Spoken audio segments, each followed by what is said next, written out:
कहवहीं के बुझे थवई रची कोठा उठायो रची कोठा उठायो।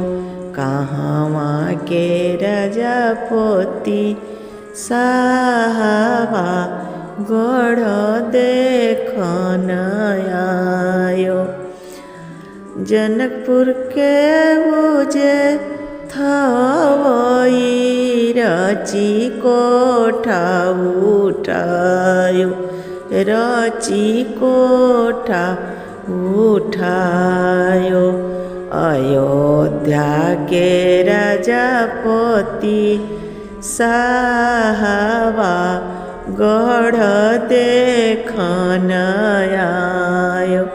अयोध्या के राजापति साहबा गढ़ देखन आयो। लेहु नया पन पापा धोतिया हाथे पान के बीरा। लेहु न जनक बाबा धोतिया हाथे पान के बीरा। करुणा समधि जिसे मीनती सिरया जुनवाइना।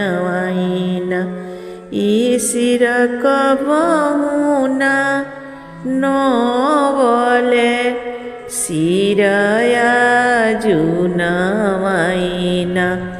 बेटी हो सीता बेटी कारणे सिरया झुकाइना।